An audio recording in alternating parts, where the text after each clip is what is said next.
Hello guys, welcome guys. ICR practice set series में आप सभी का स्वागत है। तो गाइस जहाँ पे हम एनसीईआरटी आपके लिए करा रहे हैं, तो जो एमसीक्यू के फॉर्म में, ठीक है। तो एनसीईआरटी 8th क्लास की हिस्ट्री के हमने कुछ उस दिन यहाँ पे चैप्टर किए थे। तो आज चैप्टर जो सबसे पहले लेने वाले हैं वो होगा शिल्प और उद्योग, ठीक है। शिल्प और उद्योग ये चैप्टर है, बहुत इंपॉर्टेंट है। देख लीजिएगा, आप मिला लीजिएगा अपने सिलेबस से, आपको मिल जाएगा सब कुछ।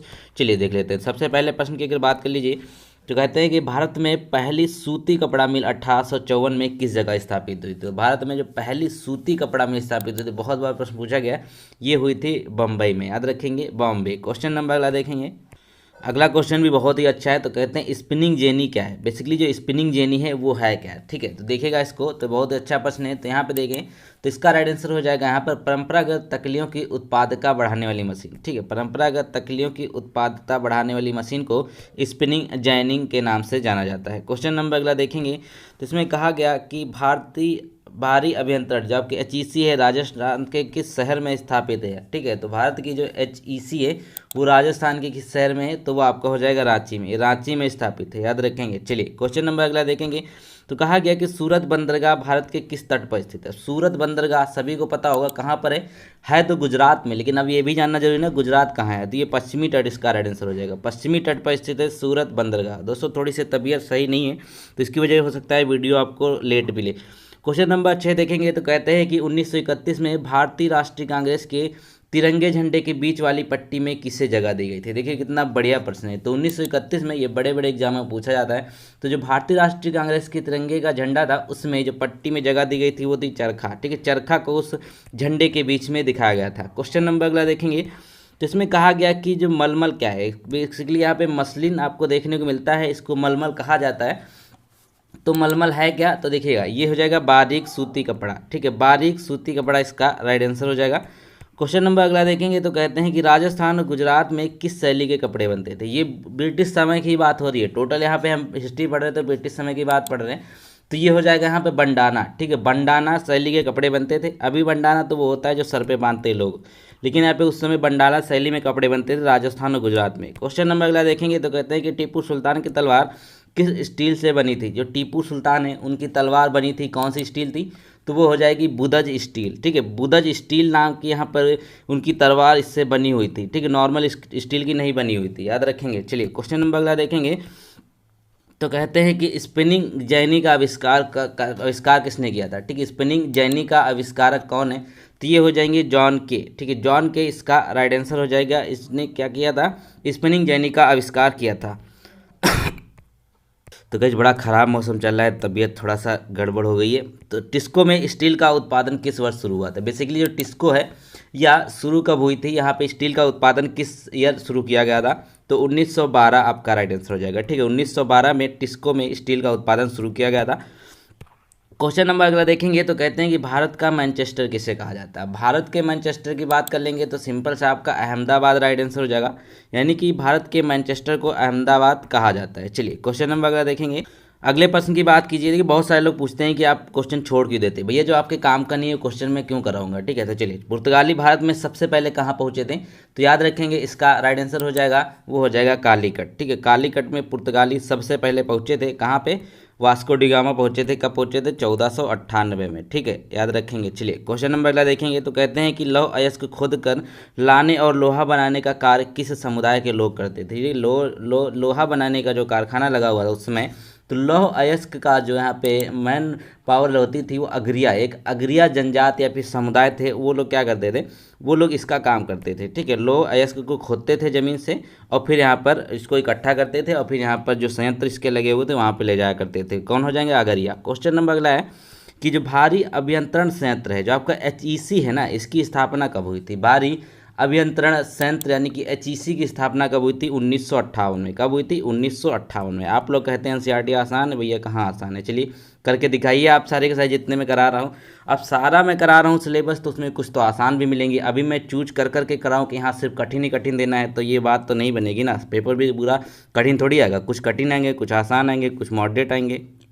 तो दोस्तों अगला जो चैप्टर है बहुत ही इंपॉर्टेंट है, जिसका नाम है 1857 की क्रांति, ठीक है। 1857 की क्रांति, इसका हम चैप्टर ले लेते हैं। इसके जितने महत्वपूर्ण प्रश्न हैं उनको एमसीक्यू के फॉर्म में देख लेते हैं। चलिए तो सबसे पहले बोला गया है कि 1857 के विद्रोह के समय भारत का गवर्नर जनरल कौन था। बार बार ये प्रश्न पूछा जाता है, तो इसका राइट आंसर क्या हो जाएगा, वो हो जाएंगे लॉर्ड कैनिंग। लॉर्ड कैनिंग उस समय गवर्नर जनरल हुआ करते थे जब 1857 का विद्रोह हुआ था। अगला क्वेश्चन पूछा गया है यहाँ पर, लक्ष्मीबाई जो है वो कहाँ की रानी हुआ करती, ठीक है, लक्ष्मीबाई कहाँ की रानी हुआ करती, तो ये हो जाएंगी झांसी की रानी थी। चलिए क्वेश्चन नंबर अगला देखेंगे तो कहते हैं कि तात्या टोपे सेनापति थे। टाटा टोपे जो थे वो किसके सेनापति हुआ करते थे, वो हो जाएंगे नाना साहब। नाना साहब के सेनापति थे टाटा टोपे। चलिए क्वेश्चन नंबर अगला देखेंगे।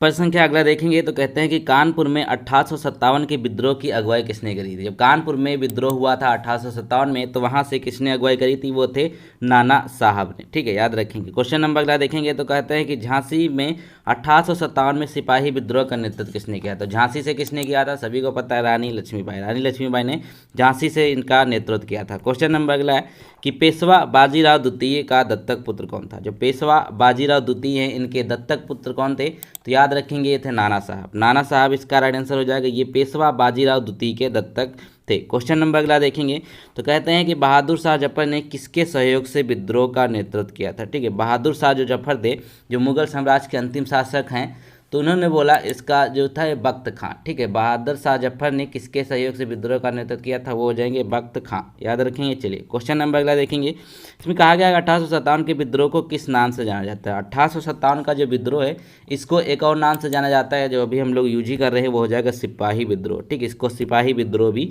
कहा जाता है। इसका सन भी पूछ लेता है 1857। क्वेश्चन नंबर अगला है कि भारत के अंतिम मुगल बादशाह कौन थे। तो भारत के अंतिम मुगल बादशाह कौन है, ये हो जाएंगे आपके बहादुर शाह द्वितीय, ठीक है। बहादुर शाह द्वितीय जो है ये भारत के अंतिम मुगल बादशाह थे। क्वेश्चन नंबर अगला है कि हजारीबाग छावनी में विद्रोह कब हुआ था। ये देखिएगा प्रश्न बढ़िया है। तो हजारीबाग छावनी में जो विद्रोह हुआ था वो बेसिकली कब हुआ था, तो हुआ था 30 जुलाई 1857 में, ठीक है। कब हुआ था, 30 जुलाई 1857 में जो आपका हजारीबाग छावनी है उसमें विद्रोह हुआ था। अगला प्रश्न देखेंगे तो इसमें कहा गया कि आपका चुटूपाल या फिर ओर मांझी घाटी में विद्रोह कब हुआ था। चुटूपाल या ओर मांझी में जब विद्रोह हुआ था वो था 31 जुलाई 1857, ठीक है। 31 जुलाई 1857 को ओर मांझी घाटी में विद्रोह हुआ था। क्वेश्चन नंबर अगला प्रश्न देखिए तो इसमें कहा गया है कि किस अंग्रेज अधिकारी ने ठाकुर विश्वनाथ सहदेव, ठीक है, ठाकुर विश्वनाथ सहदेव को फांसी पर लटका दिया था। तो ये कौन से हो जाएंगे, इनका राइट आंसर हो जाएगा कर्नल डाल्टन। कर्नल डाल्टन ने क्या किया था, जो ठाकुर विश्वनाथ सहदेव है उनको फांसी दे दी थी, कर्नल डाल्टन इसका राइट आंसर हो जाएगा। क्वेश्चन नंबर अगला देखिए तो इसमें कहते हैं कि नीलांबर और पीताम्बर कहाँ के महान स्वतंत्रता सेनानी थे। तो नीलांबर और पीताम्बर जो हैं ये कहाँ के महान थे, ये हो जाएंगे पलामू के जो नीलांबर और पीताम्बर महान स्वतंत्रता सेनानी माने जाते हैं, पलामू के। चलिए क्वेश्चन नंबर, तो गाइस अगला जो चैप्टर है जिसके एमसीक्यू हम देखने वाले हैं वो हो जाएगा ब्रिटिश काल में शिक्षा, ठीक है। ब्रिटिश काल में शिक्षा, इसके प्रश्न बहुत ही इंपॉर्टेंट है क्योंकि एजुकेशन रिलेटेड प्रश्न कहीं से भी हो आपके लिए इंपॉर्टेंट रहते हैं। चलिए देखते हैं। तो पहला यहाँ पे प्रश्न कहता है कि 1791 ईस्वी में ब्रिटिश जोनाथन डंकन द्वारा हिंदू कॉलेज कहाँ स्थापित किया गया था, ठीक है। ब्रिटिश जोनाथन डंकन के द्वारा जो हिंदू कॉलेज स्थापित किया गया वह कहाँ किया गया था, बनारस में, जिसको आज वाराणसी के नाम से भी हम जानते हैं। क्वेश्चन नंबर अगला देखिए। तो गाइस अगले प्रश्न की बात कर लेते हैं। तो कहते हैं कि कौन भारत को असभ्य देश मानता था, यानी किसने कहा था कि भारत जो है ये असभ्य लोगों का देश है, तो वो हो जाएंगे थॉमस बेबिंगटन मैकाले, ठीक है। मैकाले ने कहा था कि भारत जो है ये असभ्य देश है, ठीक है, अनसिविलाइज्ड। क्वेश्चन नंबर अगला देखेंगे तो कहते हैं कि निम्न में कौन सा संस्कृत व फारसी रचनाओं का अनुवाद हिंदी में कर रहे थे। इनमें से किसने किया था, संस्कृत व फारसी रचनाओं का जो अंग्रेजी में अनुवाद कर रहे थे उनमें से कौन से हो जाएंगे, तो वो थे यहाँ पे हेनरी टॉमस कोलब्रू। हेनरी टॉमस कोलब्रू जो थे उन्होंने क्या किया था, ये यहाँ हो जाएगा, थोड़ा सा गलत लिखा हुआ, कोई बात नहीं। तो क्या हो जाएगा यहाँ पर, इन्होंने क्या किया था, जितनी भी संस्कृत और फारसी रचनाएं थी अपने भारत की प्रसिद्ध उसका इंग्लिश में अनुवाद स्टार्ट कर दिया था। चलिए क्वेश्चन नंबर अगला देखेंगे। अगला प्रश्न भी यहाँ पे ये इंपॉर्टेंट है, कहता है कि एशियाटिक सोसाइटी ऑफ बंगाल का गठन किसने किया था।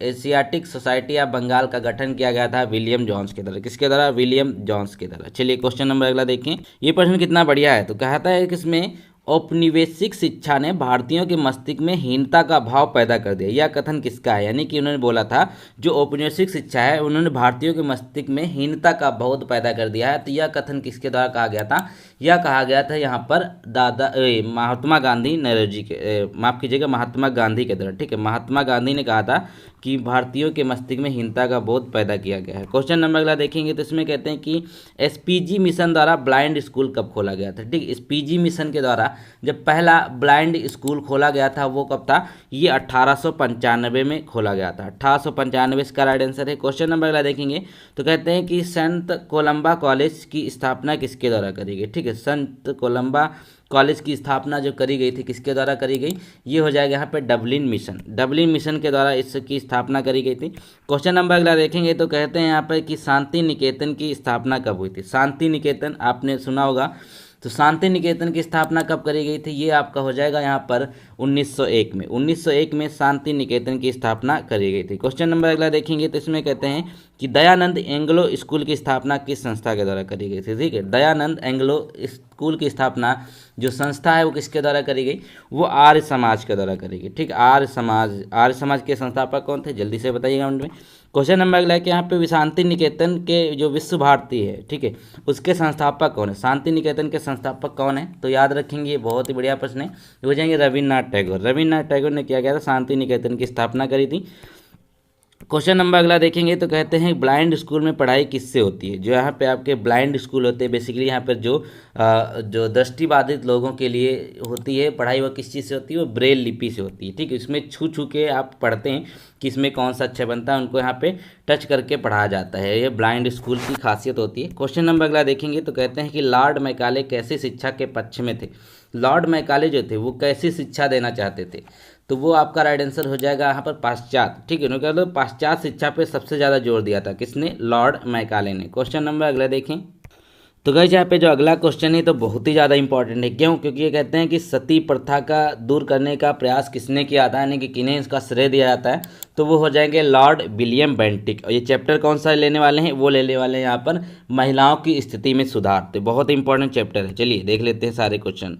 तो देखिएगा तो कहते हैं कि पहली बार दिल्ली के सिंहासन पर बैठने वाली महिला कौन थी। ठीक है, पहली बार दिल्ली के सिंहासन पर जो महिला बैठी थी उसका राइट आंसर क्या होगा, वो हो जाएगी रजिया सुल्तान। रजिया सुल्तान जो थी ये सबसे पहली बार दिल्ली के सिंहासन पर बैठी थी, ये इल्तुतमिश की बेटी थी। क्वेश्चन नंबर अगला हो जाएगा यहाँ पर कि किस भारतीय समाज सुधारक के प्रयास से सती प्रथा का अंत किया गया था। सती प्रथा का अंत यहाँ पर किसके सुधारक के तरफ जाने जाते हैं, वो हो जाएंगे राजा राम मोहन राय। राजा राम मोहन ने क्या किया था, लॉर्ड विलियम बेंटिक के साथ मिलकर के स्त्री सुधार पे बहुत ज़्यादा काम किया था। क्वेश्चन नंबर अगला देखेंगे, इसमें कहा गया कि सती प्रथा पर पहला प्रतिबंध किस राजा ने लगाया था। जो सती प्रथा है सबसे पहला प्रतिबंध यहाँ पर किस राजा के द्वारा लगाया गया था, तो ये हो जाएंगे यहाँ पर बहुत शक्तिशाली राजा हर्षवर्धन। ठीक है, हर्षवर्धन के समय कौन आया था, चीनी यात्री आए थे, हैंसोंग। ठीक है, हैंसोंग। और ये सारी की सारी अपनी जो सभाएं करता था कहाँ करता था, प्रयाग में, यानी कि अपना जो इस समय है प्रयागराज इलाहाबाद जिसको जाना जाता था।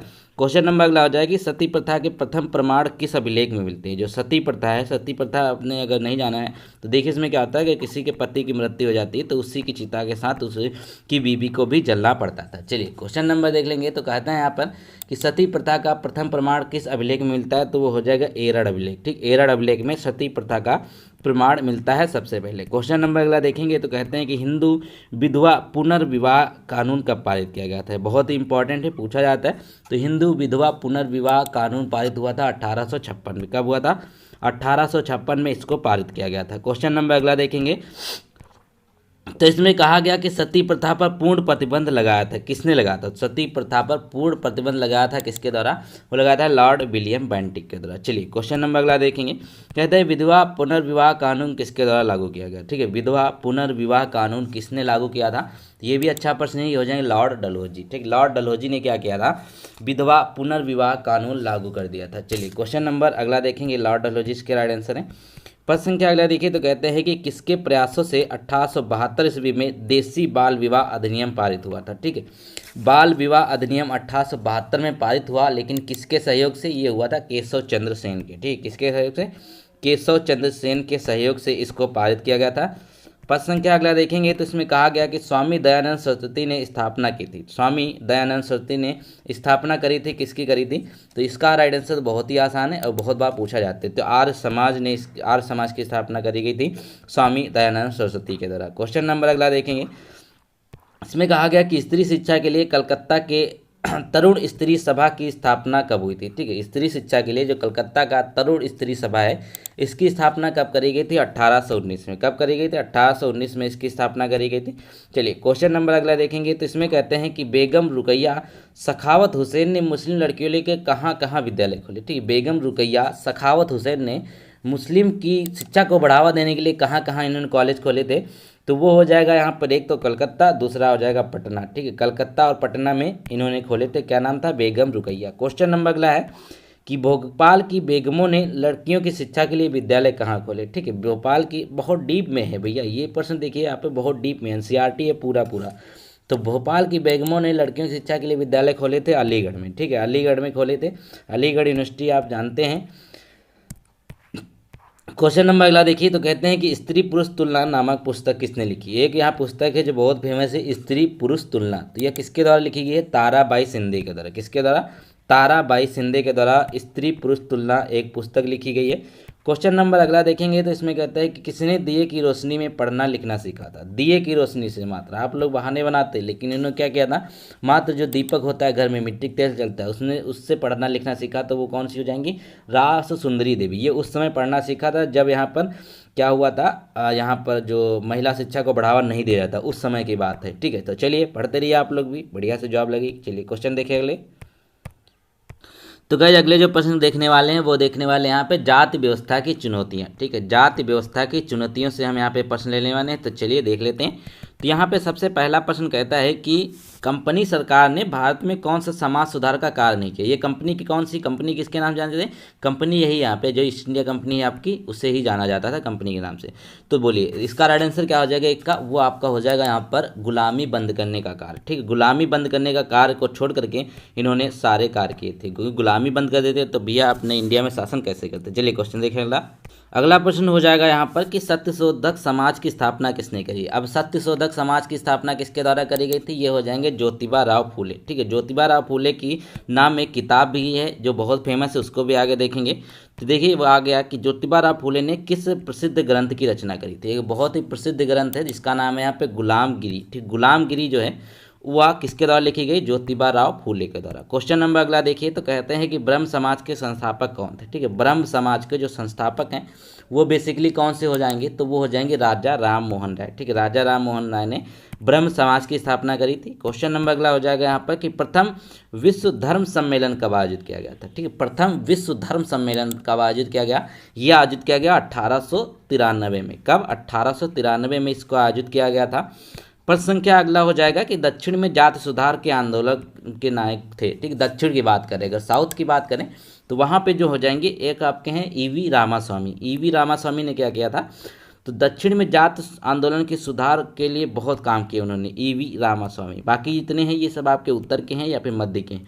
बाकी हो जाएंगे यहाँ पर ई रामास्वामी जो हैं ये नायकर प्रसिद्ध थे। ठीक है, याद रखेंगे ईवी रामास्वामी नायकर प्रसिद्ध थे। तो ये किस नाम से थे याद रखेंगे? ये आपके हो जाएंगे पेरियार। ठीक, पेरियार जो हैं याद रखेंगे। चलिए क्वेश्चन नंबर अगला देखेंगे। कहते हैं कि आधुनिक भारत का जनक कहा जाता है। ठीक, आधुनिक भारत के जनक किसके नाम से जानते हैं? तो हो जाएंगे राजा राम मोहन राय। इनको आधुनिक भारत के जनक के नाम से भी जाना जाता है। क्वेश्चन नंबर अगला है, जितना मैं करा रहा हूँ इससे जरूर प्रश्न आएंगे, बाद में पढ़ने नहीं, अगर आपको पढ़ना है तो बाद में कहेंगे कि आपने कराया लेकिन हमने पढ़ा नहीं। चलिए प्रार्थना समाज के संस्थापक कौन थे? आत्मा राम पांडु। कौन थे? प्रार्थना समाज के संस्थापक आत्मा राम पांडु। क्वेश्चन नंबर अगला हो जाएगा कि अलीगढ़ में मोहनडम एंग्लो ओरिएंटल कॉलेज की स्थापना किसने करी? ठीक है, अलीगढ़ में मोहनडम एंग्लो ओरिएंटल कॉलेज की स्थापना किसके द्वारा करेगी? जिसको अलीगढ़ मुस्लिम यूनिवर्सिटी के नाम से जानते हैं, AMU। वो क्या हो जाएगी? सर सैयद अहमद खान ने इसकी स्थापना करी थी। प्रश्न संख्या अगला देखेंगे तो कहते हैं रामकृष्ण मिशन के संस्थापक कौन थे? तो रामकृष्ण मिशन के संस्थापक कौन है? वो हो जाएंगे स्वामी विवेकानंद। स्वामी विवेकानंद, आपने इनके बारे में बहुत अच्छे से सुना होगा, पढ़ा होगा। प्रश्न संख्या अगला है कि प्रथम विश्व धर्म सम्मेलन किस शहर में होता? प्रथम विश्व धर्म सम्मेलन जो आयोजित किया गया था शिकागो में आयोजित किया गया था। तो यहाँ पर स्वामी विवेकानंद ने क्या दिया था? धर्म के ऊपर भाषण दिया था जो बहुत ही प्रचलित हुआ पूरे विश्व में। प्रश्न संख्या अगला है कि दयानंद सरस्वती का जन्म कहाँ पे हुआ था? तो दयानंद सरस्वती जो है इनका जो जन्म हुआ वह कहाँ पर हुआ? वह हुआ था गुजरात में। याद रखेंगे गुजरात के रहने वाले थे दयानंद सरस्वती। क्वेश्चन नंबर अगला है कि अलीगढ़ मुस्लिम विश्वविद्यालय का पुराना नाम क्या है? अभी तो हमने पढ़ा था, चलिए एक बार फिर से देख लेते हैं। तो ये हो जाएगा मोहनडम कॉलेज, ठीक है, याद रखेंगे, ये आपका राइट आंसर हो जाएगा। चलिए क्वेश्चन नंबर अगले देख लेते हैं। अगला जो चैप्टर है ये कतई धुआंधार है, क्योंकि इसका नाम ही है यहाँ पर राष्ट्रीय आंदोलन, और राष्ट्रीय आंदोलन से प्रश्न आया ऐसा हो ही नहीं सकता। तो चलिए इसके भी एमसीक्यू टाइप के प्रश्नों को देख लेते हैं। राष्ट्रीय आंदोलन के प्रश्न संख्या अगला देखिए।